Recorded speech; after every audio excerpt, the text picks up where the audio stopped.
You're listening to the Love That Neighborhood podcast. This type of storytelling and journalism is made possible by donations from people just like you.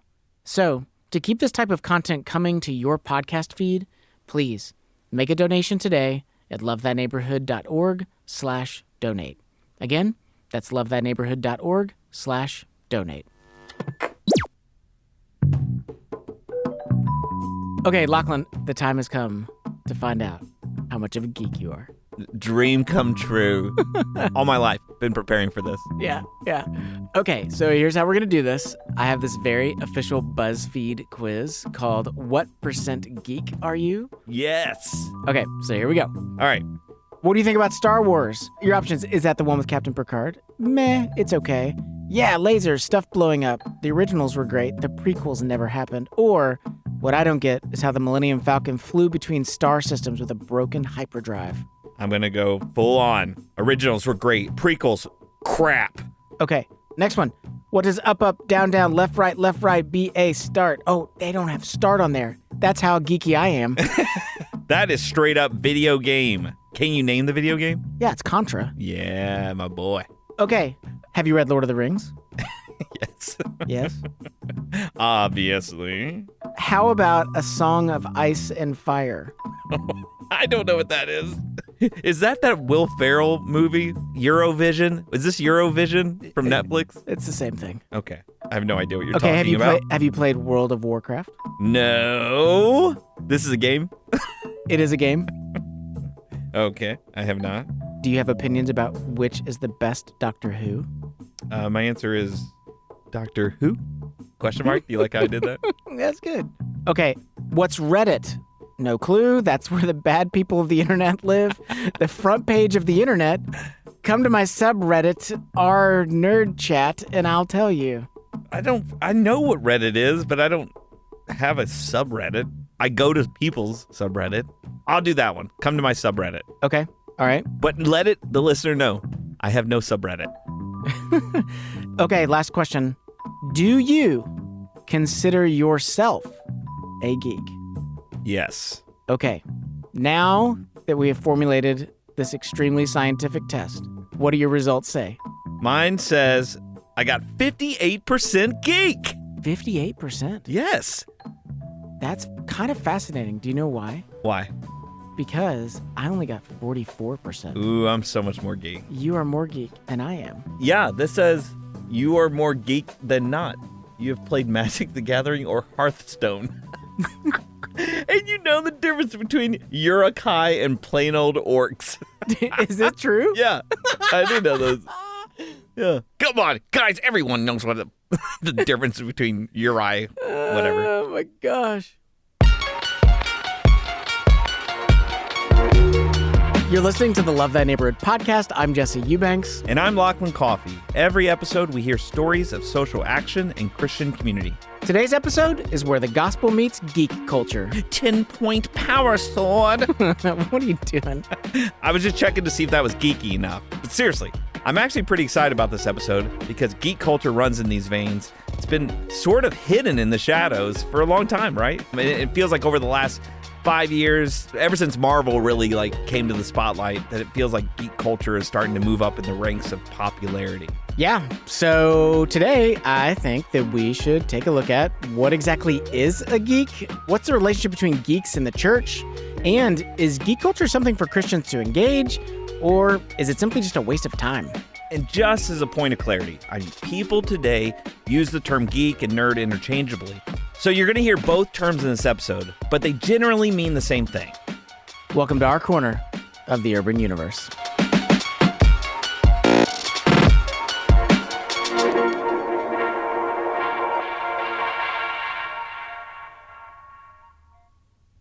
So, Lachlan, you scored that you are more geek than not on that quiz. So, what do you geek out about? I'll tell you my number one thing, and it's... I'm embarrassed to say, but I love Quantum Leap with all my heart. Do you remember that show? You do love Quantum Leap. 1984? Yes. 1985, something like that. Theorizing that one man can travel within his own lifetime, Dr. Sam Beckett stepped into the Quantum Leap accelerator and vanished. I can keep going, but I'll stop. I love Quantum Leap. Yeah, my like super geeky confession. Okay. Almost every lunch break, I watch videos dissecting everything Marvel. That's what you do. Yeah, that's like my thing. Like I literally watch like Easter egg trailers, That's awesome. like Easter egg YouTube videos, Yeah. like every day. You and I are pretty geeky, but we're not alone in our geekiness. In fact, 17% of Americans self-identify as geeks. Yeah, but here's my question. What exactly does that mean today? I mean, what makes a geek a geek? Is it just that you know random stuff about obscure pop culture references, or is there actually more to it? Well, the truth is that a term like geek is kind of ambiguous to define, but I think what might help is a brief history of where the term came from and how it's evolved over time. Great. Okay, where do we start? To look at the term geek, we have to go all the way back to the early 1900s. And we actually get to visit a circus.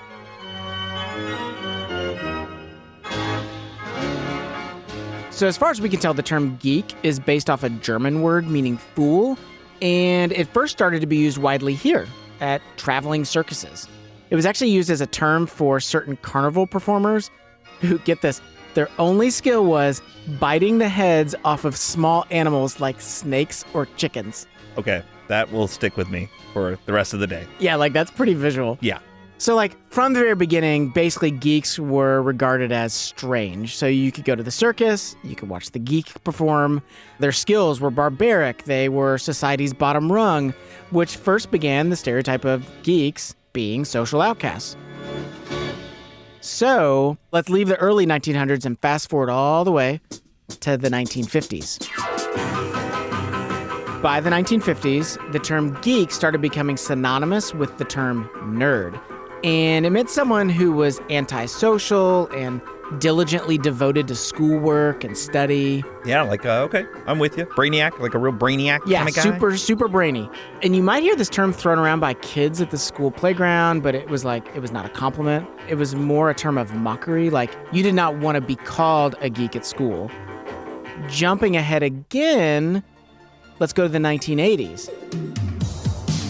And here, the term geek branched beyond academic circles, and it actually became a term for anybody obsessively engaged in kind of anything to extreme levels. This was mostly in reference to very niche subjects like computer technology or comic books. And today, according to Urban Dictionary, the term geek or nerd, it's currently most used when referring to various fandoms.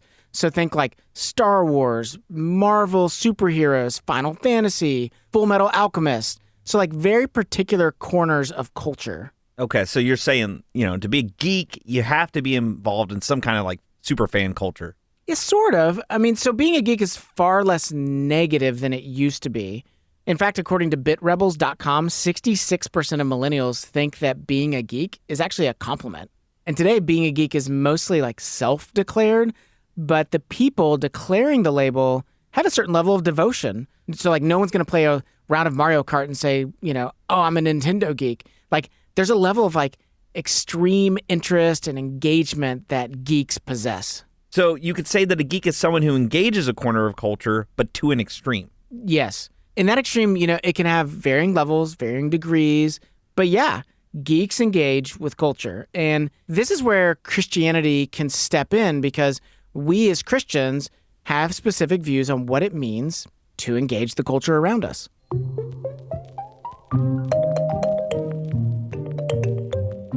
In the Gospel of John, when Jesus is having his final Passover meal with his disciples, he prays what we call the high priestly prayer.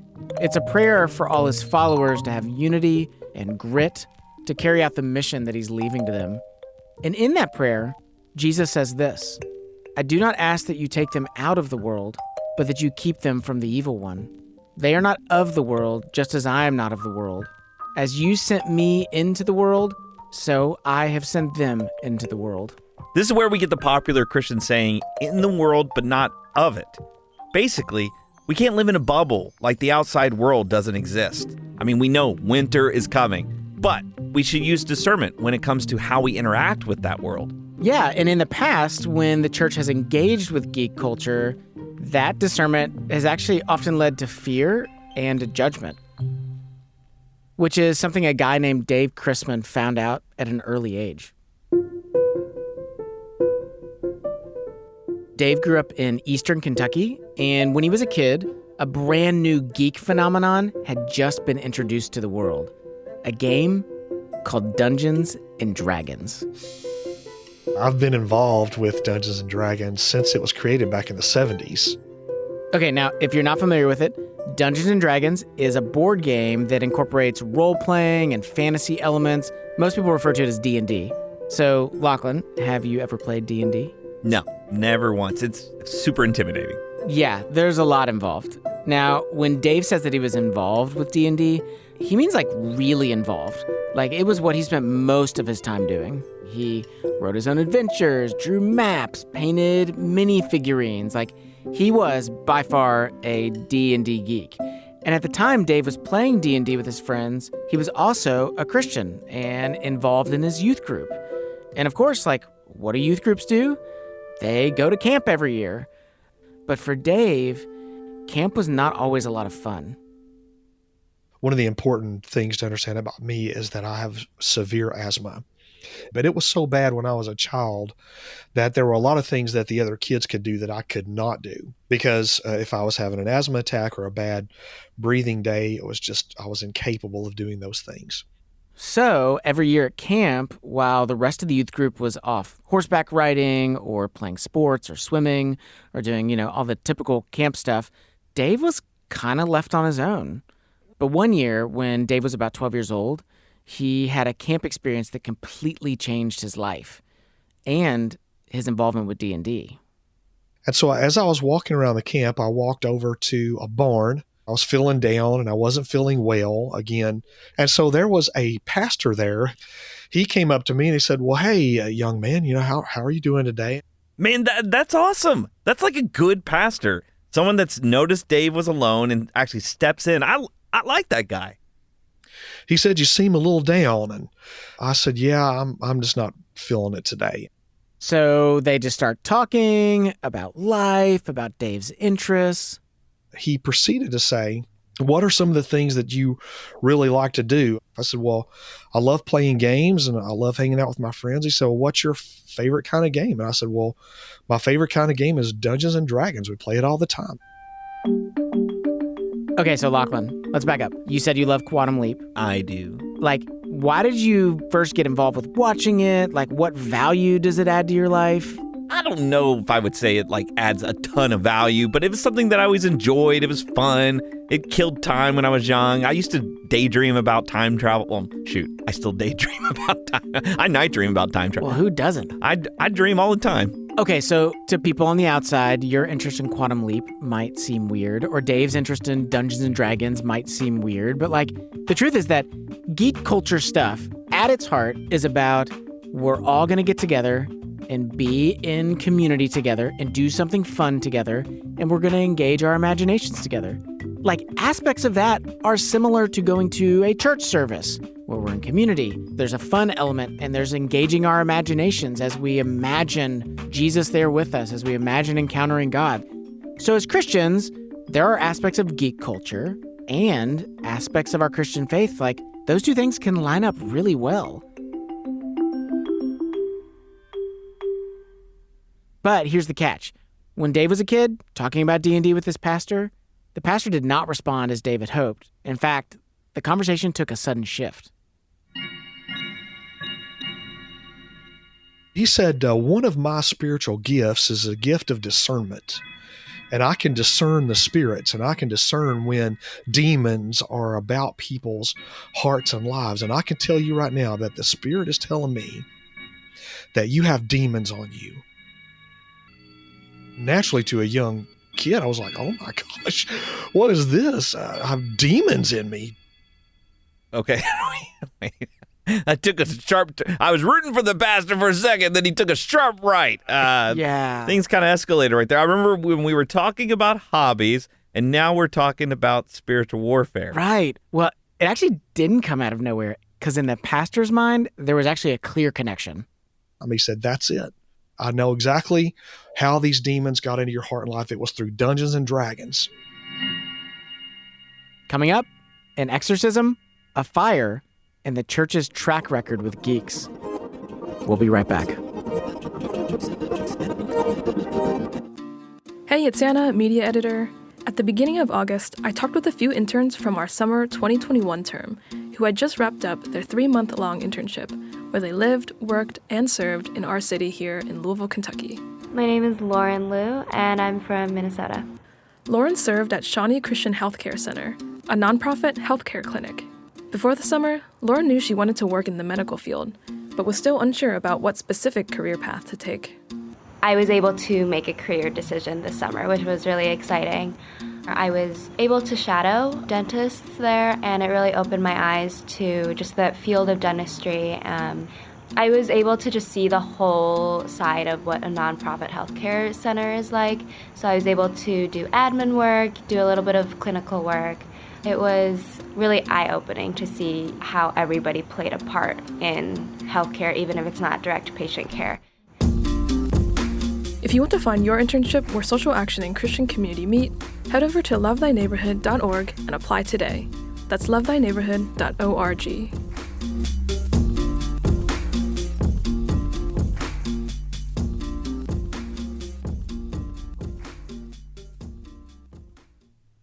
It's the Love Thy Neighborhood podcast. I'm Jesse Eubanks. And I'm Lachlan Coffey. Nanu. Today's episode is where the gospel meets geek culture. We're hearing the story of Dave Chrisman. It's the 1980s. Dave is a kid in youth group, and he's just shared with a pastor about how much he loves Dungeons & Dragons. But he also told the pastor how depressed he is. And the pastor becomes convinced that Dave has demons because of his love of that game. Again, this is all happening in the 1980s, and that was during a time when a phenomenon was sweeping through Christian circles related to D&D. And that phenomenon, it was called the Satanic Panic. They are kids like yours, kids who are turning to darkness because society has shut God out. Nothing is acted out. The real action is in the mind. Dungeons & Dragons has been called the most effective introduction to the occult in the history of man. Lachlan, do you remember that? It sounds like a dance, like the electric slide. Do the Satanic Panic. I wish that it was. I wish it was. I actually do remember this. This was like people freaking out. It was almost like, before Harry Potter was a big thing where people started boycotting. There was all this people claiming that there was depression and suicide, all linked to like playing these board games, Dungeons and Dragons. Christians latched on to that, right? Yeah. Like as a kid, I remember that I would be watching like Saturday morning cartoons, and I could watch like G.I. Joe and He-Man, and then Dungeons and Dragons would come on, and like my mom would come in and turn off the television. Yeah. The thing is, like, my mom wasn't even like immersed in Christian circles at the time. This wasn't a small thing. This was something that was really common in a lot of households around the U.S. It lasted throughout the 80s, and it even went into the early 90s. The radio show Adventures in Odyssey even did a 2-part episode warning kids about the dangers of playing tabletop role-playing games. Come, Jondell. The Wizards of Kith are plotting against us. But I left my sword at home. You've got to use magic. Magic? I think it's time you learned. Come on. What is Jimmy getting himself into? All that to say, like, when this pastor told Dave that he thought he had demons because of D&D, he was serious, and he was really concerned. So much so that his answer to Dave was to basically perform an exorcism right then and there. And so he said, well, I can cast him out right now. So he prayed this big charismatic prayer, and it was just stirring, and it was emotional, and I felt the emotion of it. As he continued that charismatic prayer, I really felt like something was going on. I really felt like something was going on inside of me and around me. And by the time it was all over, I felt like something had really happened. And he said, okay, well, now we've done the first part. The Holy Spirit brought you to here today and brought us together so we can purge these demons from your heart, from your life. But now when you get home, you need to burn all your D&D stuff, every bit of it. That was hard for Dave to hear because this was his world. I mean, this is what he spent most of his time doing. This was how he spent time with his friends. But he was also an impressionable teenage boy. So after he got home from camp, He actually did exactly what his pastor had told him. Maps that I had drawn, that I had put together on grid paper and had taped them together. It was just a big world map, and I had adventure maps and all these stories and characters, and I even had little figures. Took it all out back and burned it all.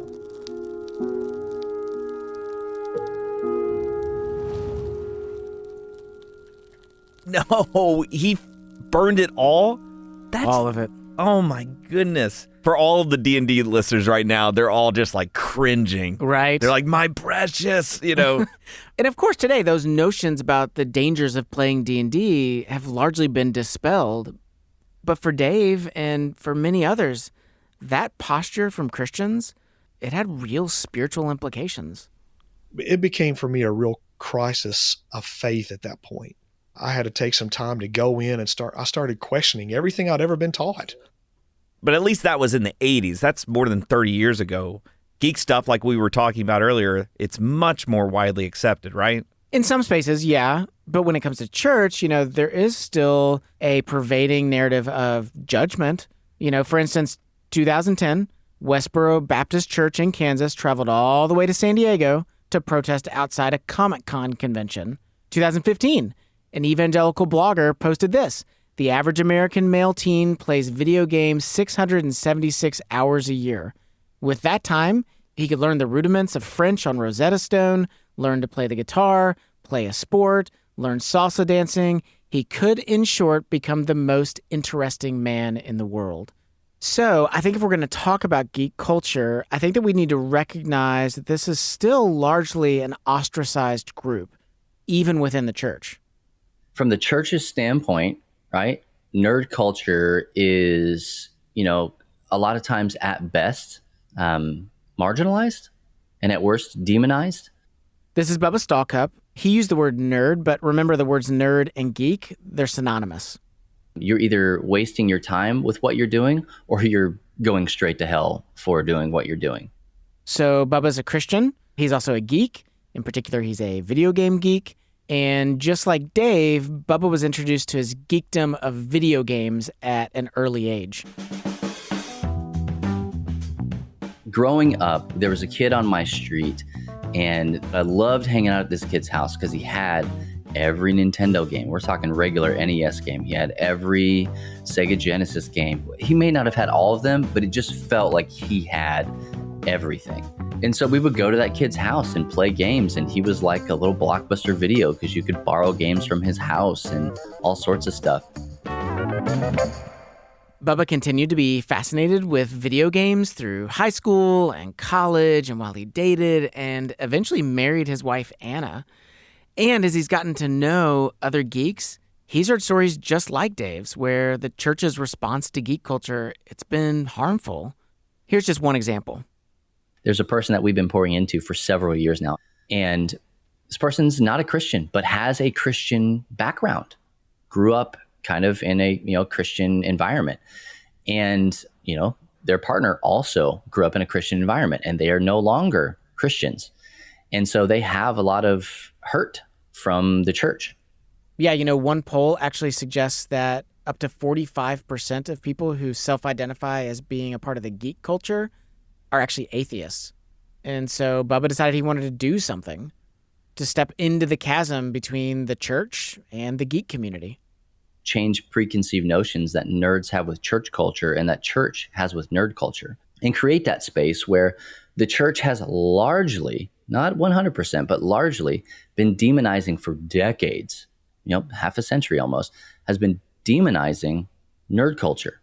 And since Bubba's a gamer, he decided, what if he took gaming and used it as a mission field? Like, what if through gaming, he got to know people and found opportunities to talk to them about Jesus? So I told my wife, I was like, hey, I'm going to try and do this. And of course, at first she was like, yeah, okay, you're going to use video games, heavy air quotes, as a ministry. And I was like, I don't know how to do it, but I know that that's what I want to do. It's what I'm good at. It sounded weird back then to say I'm good at video games, but it's like, this is what I enjoy. This is what I'm passionate about. And I know how to talk to people about that. Well, of course he wants to do those things together. I mean, it's a gamer that loves gaming, but I don't know. I'm unconvinced. Yeah, you're skeptical. Yeah. Yeah. Well, it turns out you're not the only one that was skeptical. His wife, Anna, was also skeptical. And the reason she was skeptical was because video games had been a point of contention ever since they got married. Here's Anna. And he was spending hours and hours and hours gaming. And like, I would go to bed alone a lot. Like, I was just really bitter about it and angry about it because it was like, I didn't realize that you gamed this much and you never told me that you gamed this much. And I really didn't get married to just go to bed alone every night. Now, we know that there are like plenty of women who are also gamers, but that isn't Anna's story. Like, that's not her thing. You know, she didn't grow up playing video games. And honestly, she struggled to see why so much value was being placed in them. There is this association or this importance in my mind of productivity, and that you need to be able to show something for your time, the time that you spend. But at the same time, you know, she wanted to be supportive of her husband. So he's got this idea of like, what if I can use video games for missions purposes? And she's like, okay. And of course, like if you're going to build relationships with games, you have to go where the people are. And so where are gamers? They're online. So Bubba started getting online, joining guilds and clans and gaming late into the night and trying to be missional, but mostly just playing. And it didn't take long for things to go really south. The turning point for me was I was playing a game online on the PlayStation 3 called DC Universe Online. So you have superheroes. It's very World of Warcraft, MMO, RPG-esque kind of a game where... Oh, wait. Time out. I heard a lot of letters there. There were a lot of letters. I don't... What were the letters even? Okay, so he said MMORPG. Okay. Here's what it stands for. Massively multiplayer online role-playing games. These would be games like World of Warcraft, Final Fantasy. You're playing with other people online in like a role-playing setting. And these are the games that garner a lot of controversy because the way that they're designed, they can be pretty addictive. And those are the scary ones to me. You know, when he would play Red Dead Redemption and he could just get through story mode in a week, I would know, like, I'm going to lose my husband this week while he has this game, but I'll get him back. Just let him have his fun, and then I'll get him back. But with these kinds of games, there's no end. Like, you can build this character up until you kind of reach the glass ceiling or whatever, and then you can start with another one. Okay, I think it's worth taking a second to talk about the addictive component of these types of games. So an article on the psychology of MMORPGs and addiction states that there are 3 sort of design tactics that help make these types of games addictive. All right, here they are. Okay. First, these types of games employ well-known behavioral conditioning principles from psychology. This is where they give you small tasks in the game to keep you coming back. Second, they also run on the principle of making friends or joining guilds. So they become a source of social obligation. You know, you can't let your friends down by not coming to play. And third, they can also relieve a lot of common psychological stresses for those who play. So if you have low self-esteem or social anxiety, or you feel out of control in the real world, you can have a sense of power and inclusion within the game. So what you're saying, if I'm hearing you right, resistance is futile. I mean, kinda. Yeah, just like social media, like these games are designed to keep you coming back. And so even though Bubba's intentions were good, the bottom line is he got sucked in. And so it got to a point where I was playing that game a ton, and my wife was like, hey, I don't like what you're doing here. You're playing way more than you're paying attention to me or the house or, you know, family or anything like that.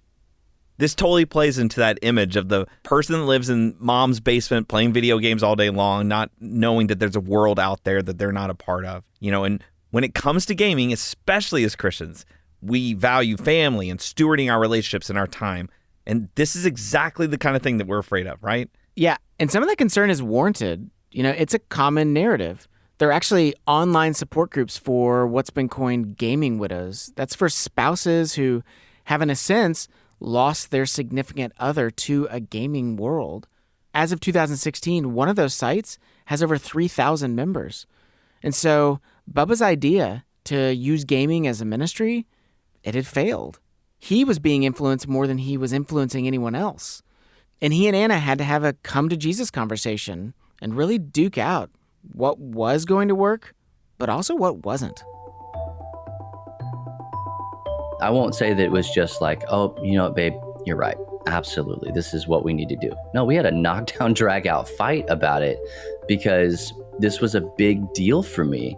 What I really mostly want, more than just limitless time, is to know what's mine. Which time is my time? I just would really love to have boundaries. And then if I know there are boundaries, I can deal. There was a very cognitive dissonance in that moment where it's like, this is something that I do love and I do enjoy. And now I have my wife, who rightly so is saying, hey, I don't like this. I don't like that you're doing this. And her narrative was not necessarily, I hate video games. It was, I hate what you become with video games. Obviously, we can listen to these clips and we can hear, these are pretty intimate details in a marriage, and this is not a marriage counseling podcast. So we're not going to get into all the complexities of how a couple works these issues out. But in the end, what we need to understand is that Bubba is an all or nothing person. And so with that mentality, he made a pretty drastic decision. Hey, you know what? I'm just going to get rid of video games. Just going to stop cold turkey. And so he did. He sold his PlayStation and he walked away from all games completely. And I was still a little bit angry because I was like, that isn't what I asked you to do. I didn't tell you that you had to walk away. I asked for boundaries. And so don't sell that thing and then tell everybody that I made you do that, because I did not make you do that. You made you do that. And that wasn't even what I wanted. I don't want to be the enemy of all of your fun. I don't want to be a killjoy. I don't want to be the one who is just robbing you of, your ability to unwind or anything like that. But that was what he felt like he needed to do right then, because again, he did not feel like he could strike balance. Don't we all want a little Anna in our life? That is a healthy person to have around. Yeah, she's just trying to say, hey, look, all things in balance. And, looking back on it, even Bubba agrees, it probably wasn't the best decision. I mean, hear me out. If that's a thing that you have created any kind of dependency on, a full cut is probably a bad idea. And I know for me that it 100% was, because I lost everything that I had. It's like, oh man, what do I do? How do I move forward with this? But I tried. So for a couple years, Bubba didn't play any games. He focused on his job as the tech director at his church. He spent his time hanging TVs, moving cables, prepping for services. But the truth is that he wasn't really himself. I mean, even Anna noticed that he seemed drained of life because the draw towards gaming, it was still there. But it wasn't just gaming. It was also this desire to be on a mission. And that left a massive void in my life. And so I said, hey, I need to do something. But, after all that Bubba had been through, he knew, I cannot do it like I did before. I did it before. It was a failure. I can't do it the same way again. So this time, Bubba got online, not to play a game, but actually to do a Google search. And he actually ended up finding other Christians who were doing what he wanted to be doing, being intentional about engaging geek culture. And so he told Anna, I'd like to try again, but this time I want to try it with some community and with some accountability around me. So what did Anna think about that? Still nervous. Definitely still nervous, but willing to give it a shot, I think was where I was. You know, obviously, like we had mentioned, the dream was still there and the desire and that constant tugging and pull toward it. And so it was like, you know, we have to continue exploring this. If this is going to be a sort of safe way to explore it, then okay. So did it work? Well, Bubba and his new Christian geek friends, they got together and they talked about like what would it look like for us to work together as an actual legit ministry, truly reaching people within geek culture. A ministry with structure and roles and clear purpose behind it. And the result was the birth of the other LTN. Stay with us. Hey listeners, it's Anna. Before we get back to the episode, I'll be announcing one of the prize winners for our contest. Today's winner is getting the book Before You Lose Your Faith from the Gospel Coalition, and a pack of our new conversation cards, Say More. Congratulations, Derek Shu. We'll be in contact with you shortly. Be on the lookout for an email from us. There are still chances to win one of our prize packs. To enter, sign up for our mailing list at lovethyneighborhood.org/LTN podcast. Also, leave us a review wherever you listen to podcasts for an additional prize entry, and tune in to the next episode to hear if you're a winner. Love That Neighborhood podcast, Jesse Eubanks. Lachlan Coffey. Today, where the gospel meets geek culture. So we're following the story of Bubba and Anna Stalcup. Bubba's a gamer who feels called to use gaming as a ministry, but wants to learn to do it in an intentional way that can also be healthy for his family. So he and some friends have gotten together and decided to launch a small organization that would give them the space to do that. And they decided to call it Love Thy Nerd. Interesting. Sounds very familiar to an organization I know called Love Thy Neighborhood. Yeah, a little bit of copyright infringement, Bubba. Did they copy that off you guys? No, but it is funny, right? That they also refer to themselves as LTN. That's really confusing. I assume we're in the upside down at this point. LTN on the LTN podcast. But here's the thing. Now, being a part of Love Thy Nerd, Bubba would not be doing this as a ministry on the side. Instead, if he was going to seriously use gaming as a ministry, he would essentially need to become a full-time missionary. He would raise support and spend his full-time job reaching geeks and geek culture. Instead of going to Zimbabwe and building a home, I play video games and board games and talk with different nerds in different parts of the world on, you know, building relationships and how they use that as a tool for getting to know people. Okay, Lachlan, imagine you want to be a missionary like Bubba to geeks and geek culture. How would you even begin to explain that to a possible donor? So, yeah, what I'm trying to do at level 37 is where most of them are at. I can't do it. It would be impossible. Yeah, like, it is not an easy one. Like, I would like for you to give me money so that I can play a video game and hope for a moment to talk to people. What's my money go to? Well, it goes towards upgrading all of my weapons in the game. Yeah, not easy. Trying to convince other people, right, that I'm not just sitting around playing Fortnite, you know, for 16 hours a day, you know, and quote unquote calling it ministry. And he's getting support from the church, which historically has been pretty skeptical about this kind of culture. I saw this blog recently that called into question this movement that we're seeing within geek Christians, saying it just feels like another attempt to be hip and cool, but it doesn't have actual substance. There's no actual truth that's in there. Yeah. I mean, the bottom line is like Bubba is walking into hostility on both sides, you know, with geeks who are going to likely be resistant to any sort of Christian talk. And on the other side, Christians who are going to be resistant to any kind of engagement of geek culture. But then, check this out. Before Bubba could start reaching out to people to ask for support, people actually started reaching out to him. God showed up. He sent people to me that would schedule meetings with me to say, hey, I really am interested in what you're doing and I would love to support you, but I haven't seen anything on how to do that. And so as a result of those meetings in 2020, Bubba actually stepped away from his job at his church and he became a full-time, fully donation-supported geek culture missionary with Love Thy Nerd. We want to be the love of Jesus to nerds and nerd culture, and we want to reach them in a way that speaks to them, in a way that they can understand, and not just understand, but accept.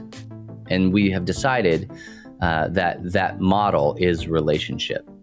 Bubba spends his time going to conventions, podcasting, and playing a ton of games, all with the purpose of actually getting to know the people he meets and doing life with them. We don't browbeat. We don't Bible bully. We don't do anything like that. We just say, hey, I'm in it for the long haul. I want to play a game with you. I want to hang out. And I also want to be the person that when your grandma gets cancer, that you come and ask me to pray for her, knowing full well that you don't believe in prayer, but you know that I do, and you've seen it work in my life.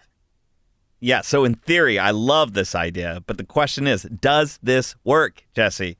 Are they just slapping Jesus' name on it so they can play games and indulge in their geekiness, or are people actually even being transformed by this? I think that's a fair question. And I think to answer that, here's some examples of some of the work that they're doing. So they actually structured their ministry with 3 pillars. So the first pillar is thoughtful content. So they have a podcast network with 7 shows. They host their own virtual conference. They have a website with articles reflecting on geek culture from a Christian perspective. Their second pillar is relational outreach. So they take people on mission trips to gaming and comic conventions like Comic-Con and Gen Con. They stream on Twitch. They have their own Discord with nearly 1,000 members. And all of this is actually in service of their third pillar, which is intentional community. In fact, Bubba actually shared this story with me. A buddy of mine was doing an adoption fundraiser. And this is a guy that I love with every part of my being. And this happens to be a good Christian friend of mine, right? And so it was an adoption-themed D&D. It was the craziest thing. And he was like, hey, can you come down and be a part of this D&D game? Drive down to his place in Dallas. And we're playing with a bunch of people that I don't know. But these are people that are important people in the industry that we're playing this with because these are his friends, right? We're talking like famous voice actors, heads of different, tabletop things and, people that work with him at his company, all sorts of stuff. And we played for like 3.5 hours, 4 hours, whatever, something like that. And so after the game, they all go out and they hang out at another guy's house. And the house they go to, this guy, he's not a Christian, but he had been there playing D&D for the fundraiser. We're standing out in his driveway and we're talking and all this stuff. I'm telling him about LTN and all the stuff that's going on. And he says, God just keeps putting really amazing Christians in my path. And he doesn't consider himself a Christian. He says, God keeps putting really amazing Christians in my path. And because of the small amount of time, where most of it is we're role-playing, doing something completely different. In that small amount of time, he considered me to be one of the amazing Christians that God had placed in his path.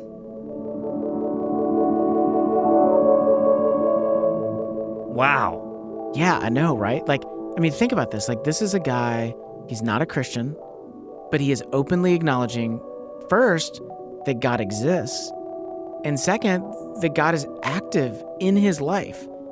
And here in this moment, you see a community of people gathered around a table to play a game and have fun together. But the Spirit of the Lord is at work in this guy's life, drawing Christians to him, to show truth to him, to show love to him, to pull him into the family of God. All of this is happening because of this fundraiser. Wow. Yeah, it just goes to show you, God can use anyone and use your talents and abilities, whatever they are, whether it's tabletop games or online gaming and stuff that could be used for the glory of God. And it's awesome to see what the Holy Spirit does here with this guy.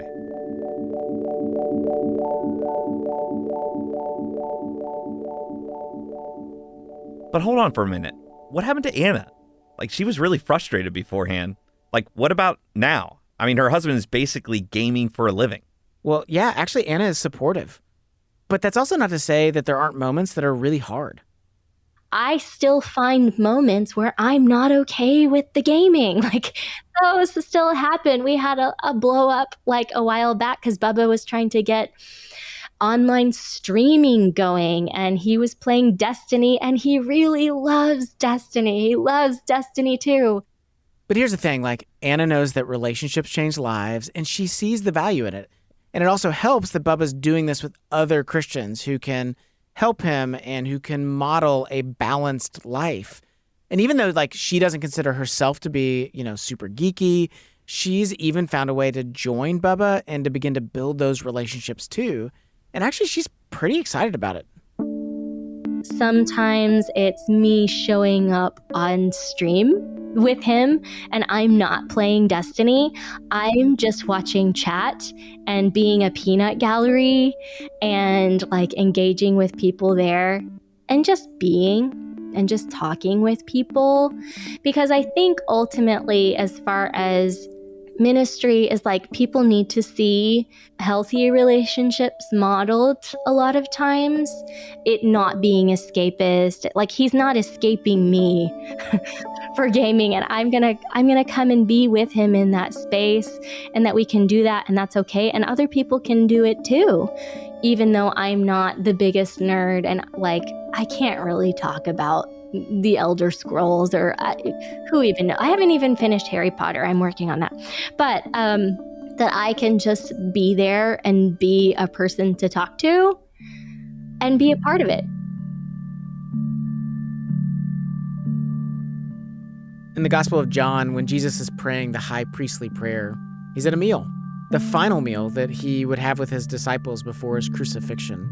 If you read the Gospels, you'll see that much of Jesus' ministry was spent having meals with people.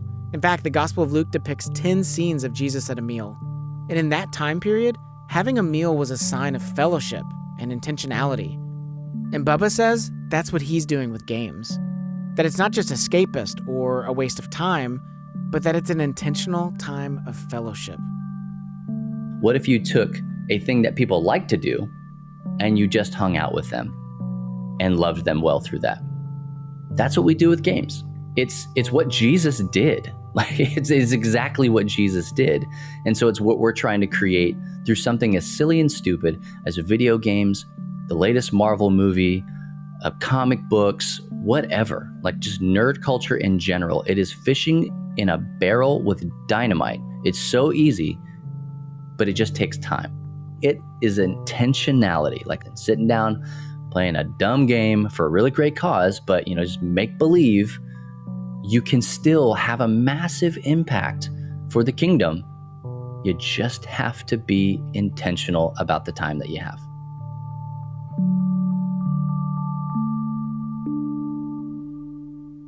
What about Dave Chrisman? Remember the poor kid that burned all of his D&D stuff and all of the stuff that he made for D&D? What happened to him? Yeah, so after that experience, Dave really actually started to take his faith seriously because he wanted to learn what was true and what wasn't true. So he started reading the Bible more than he ever had before, and he found people that would disciple him.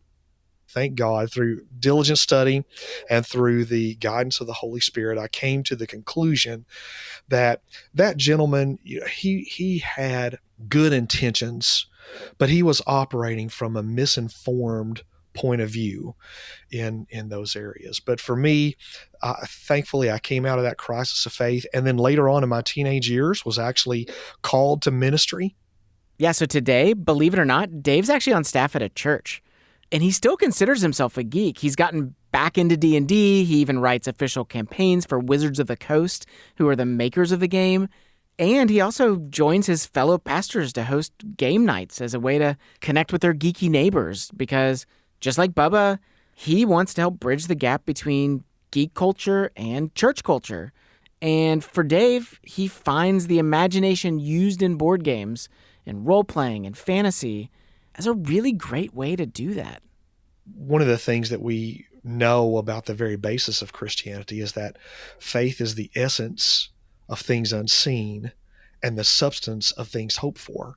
So through imagination, we can imagine God. We can imagine Jesus. We can imagine the Holy Spirit. We can imagine heaven. We can imagine this idea of what heaven might be like, or what it might be like to see Jesus face to face. So through our imagination, we can do that, and perhaps we can tell stories to each other around that. And I think role-playing games and D&D is those are very important exercises in helping us exercise we can call it a muscle, an imagination muscle, that most people just don't exercise very much. You know, I think about like when a new Marvel trailer comes out and people spend hours scouring for all the Easter eggs. Like you do. Yes, totally, like me. And I think about like God is the originator of the Easter egg. Like if you study the Bible, it's full of cross-references and callbacks to other things. And it's woven together in a way that would like give the MCU writers a run for their money. You know, it's incredible. And I say that to say we have something to offer geek culture.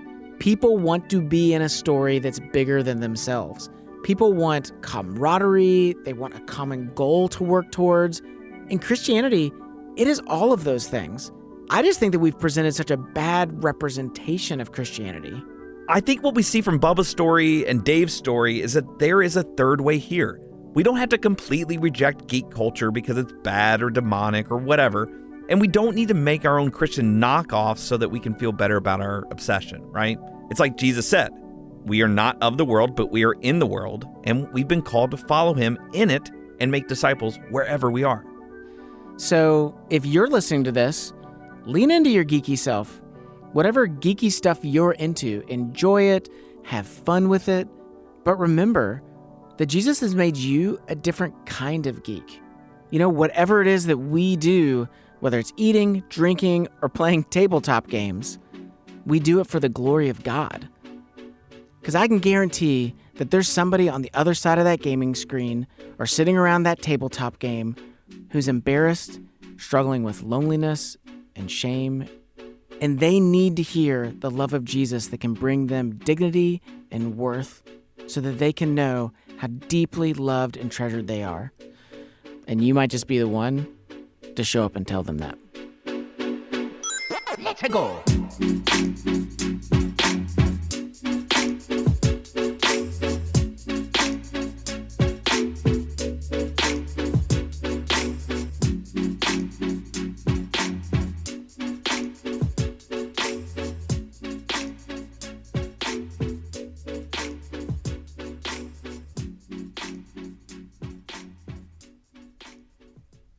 If you benefited at all from this podcast, please help us out by leaving a review wherever it is that you listen to podcasts.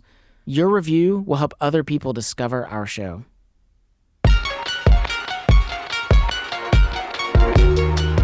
Special thanks to our interviewees for this episode, Dave Chrisman, Bubba Stallcup, and Anna Stallcup.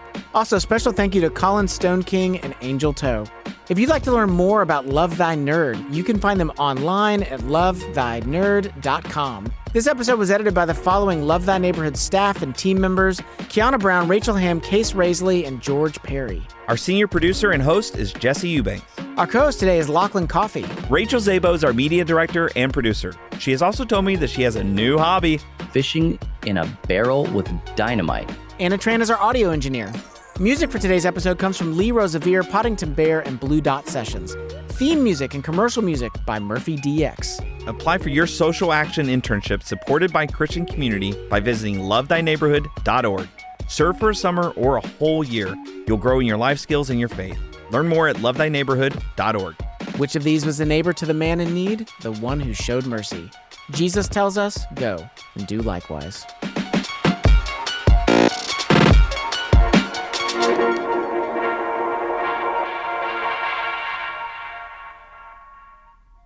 We're coming for you, Baba. Us, our cronies, and those coppers over there. It's from the country of Latin.